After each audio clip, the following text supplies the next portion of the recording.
नमस्कार। आज हम बात करेंगे भारत के राष्ट्रीय गीत वंदे मातरम की और उसके 150 साल के उस जटिल इतिहास की जिसमें एकता भी है और विवाद भी। चलिए इसकी परतों को खोलकर समझते हैं।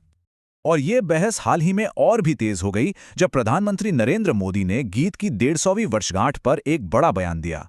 उन्होंने कहा कि 1937 में गीत के कुछ हिस्सों को हटाने का फैसला बंटवारे के बीज बोने जैसा था। मतलब एक ऐतिहासिक समझौते को सीधे सीधे देश के विभाजन से जोड़ दिया गया। तो सवाल ये उठता है कि आखिर ऐसा कैसे हुआ? एक गीत जो कभी आजादी की लड़ाई का नारा था, जिसने पूरे देश को एक सूत्र में पिरोया, वो आज खुद बंटवारे का प्रतीक कैसे बन गया? कैसे एक गीत पहचान की इतनी बड़ी बहस का केंद्र बन सकता है? इस सवाल का जवाब ढूंढने के लिए हमें थोड़ा पीछे चलना होगा। कहानी शुरू होती है 19वीं सदी के बंगाल से, एक ऐसे दौर से जब साहित्य और अध्यात्म में एक नई क्रांति आ रही थी। तो वंदे मातरम, इसका मतलब क्या है? संस्कृत बंगाली में इसका सीधा सा अर्थ है, माँ मैं तुम्हें प्रणाम करता हूँ।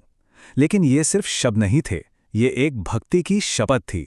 बंकिम चंद्र चटर्जी ने इसे सिर्फ एक कविता की तरह नहीं लिखा, बल्कि इसे एक आध्यात्मिक आवाहन, एक पुकार की तरह रचा था। और देखिए कितनी तेजी से ये गीत फैला। सिर्फ 30 साल के अंदर एक आध्यात्मिक रचना से ये आज़ादी की लड़ाई का सबसे बड़ा गीत बन गया। सोचिए, 1875 में अक्षय नवमी के शुभ दिन पे ये लिखा गया, फिर 1882 में आनंद मठ उपन्यास का हिस्सा बना, 1896 में खुद रवींद्रनाथ टैगोर ने इसे कांग्रेस के मंच से गाया, जिससे इसे एक राजनीतिक पहचान मिली। और 1905 आते-आते तो ये स्वदेशी आंदोलन का सबसे जोशीला नारा बन चुका था। क्या सफर था! ये जो देशभक्ति का धर्म वाला आइडिया था ना, ये आनंदम मठ उपन्यास से आया। इस गीत ने आजादी की लड़ाई को सिर्फ एक राजनीतिक लड़ाई नहीं रहने दिया, बल्कि इसे एक पवित्र कर्तव्य, एक धर्म बना दिया। देश को एक देवी माँ के रूप में देखना, ये उस वक्त के लिए एक क्रांतिकारी सोच थी। इसी सोच ने लाखों लोगों को भावनात्मक रूप से जोड़ा और आजादी की लड़ाई को एक नई ताकत दी। लेकिन कहानी में एक मोड़ आना बाकी था। जैसे जैसे आंदोलन आगे बढ़ा, इस गीत की यही एकजुट करने वाली ताकत एक बड़ी परीक्षा का सबब बन गई। और फिर आया साल 1937, जब एक ऐसा फैसला लिया गया जिसकी गूंज आज तक सुनाई देती है। तो हुआ ये कि इंडियन नेशनल कांग्रेस ने फैसला किया कि पूरे गीत की जगह सिर्फ इसके पहले 2 छंद ही अपनाए जाएंगे। क्यों? मकसद था एक ऐसा राष्ट्रीय गीत बनाना जो सेक्युलर हो, जिसे हर समुदाय अपना सके। आगे के जो छंद थे, जिनमें सीधे सीधे माँ दुर्गा, लक्ष्मी और सरस्वती का जिक्र था, उन्हें हटा दिया गया। वजह ये बताई गई कि ये इस्लाम के तौहीद यानी एकेश्वरवाद के सिद्धांत से मेल नहीं खाता। और इस एक फैसले ने आज़ादी के दीवानों को ही 2 खेमों में बांट दिया। एक तरफ थे जवाहरलाल नेहरू, जिनका मानना था कि पूरा गीत मुसलमानों को नाराज कर सकता है, और दूसरी तरफ थे सुभाष चंद्र बोस, जो पूरे के पूरे 6 छंदों वाले मूल गीत को अपनाने के हक में थे।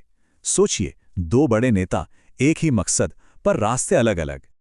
तो राजनीति ने तो गीत को छोटा कर दिया, लेकिन संगीत ने इसकी आत्मा को जिंदा रखा। कला के जरिए ये गीत अपने पूरे स्वरूप में लोगों तक पहुंचता रहा। दिलचस्प बात यह है कि इस गीत का संगीत भी वक्त के साथ बदला। जो मूल धुन थी वो राग मल्हार पर आधारित थी, थोड़ी दर्द भरी, शांत, जैसे कोई पीड़ित माँ की कहानी कह रही हो। लेकिन जैसे जैसे आंदोलन तेज हुआ, इसकी धुनें भी जोशीली और विद्रोही होती गईं। ऐसी धुनें जो जुलूसों और प्रदर्शनों में जोश भर दें। और इस पूरी धुन को, पूरे गीत को जिंदा रखने का श्रेय जाता है इन महान संगीतकारों को, पंडित जदु भट्ट से लेकर रवींद्रनाथ टैगोर तक, और फिर पंडित वी.डी. पलूस्कर, जो राजनीतिक दबाव के बावजूद कांग्रेस के अधिवेशनों में पूरा गीत गाते थे। यहाँ तक कि 15 अगस्त 1947 को आज़ादी के दिन सरदार पटेल के कहने पर पंडित ओंकारनाथ ठाकुर का गाया हुआ पूरा वंदे मातरम रेडियो पर प्रसारित हुआ। और आज के दौर में ए.आर. रहमान ने इसे एक नई पीढ़ी से जोड़ा। तो ये सारी बातें हमें वापस आज के दौर में ले आती हैं। वो जो 1937 में एक दरार पड़ी थी, उसकी गूंज आज की बहसों में भी साफ सुनाई देती है। तो क्या ये गीत एकता का प्रतीक है या विभाजन का? असल में ये दोनों हैं। वो जो 1937 का तनाव था ना, एक पवित्र आध्यात्मिक सोच और एक सेक्युलर राष्ट्र की सोच के बीच, वो तनाव आज भी बना हुआ है, और वंदे मातरम उसी तनाव के बीच में खड़ा है। और देखे कि पिछले 50 सालों में बहस का मुद्दा भी कैसे घुमा है। 1975 में जब 100 साल पूरे हुए थे, तब बहस इस बात पे थी कि इसे गाना अनिवार्य होना चाहिए या नहीं। और आज 150 साल बाद बहस इस पर हो रही है कि क्या गीत को उसके पूरे मूल स्वरूप में वापस लाया जाना चाहिए। मतलब मुद्दा अनिवार्यता से हटकर संपूर्णता पर आ गया है।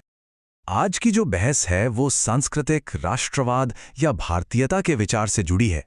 इस विचार के तहत भारत को सिर्फ एक जमीन का टुकड़ा नहीं बल्कि एक जीवित शक्ति, एक देवी माना जाता है जो अपने लोगों से भक्ति चाहती है।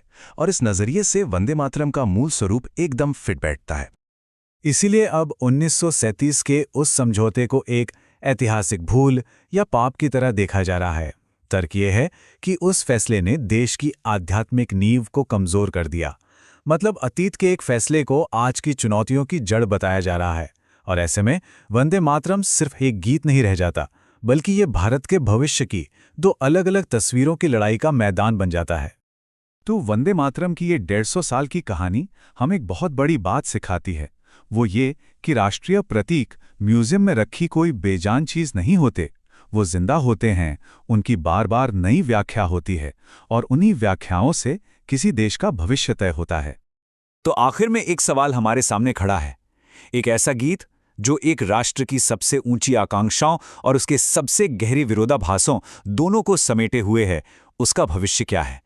क्या एक दौर में बना कोई प्रतीक दूसरे दौर में अपनी आत्मा खोए बिना अपनाया जा सकता है? या फिर शायद इन प्रतीकों का काम ही यही है कि वो हर पीढ़ी को चुनौती दें कि वो खुद तय करें कि उनके लिए राष्ट्र होने का मतलब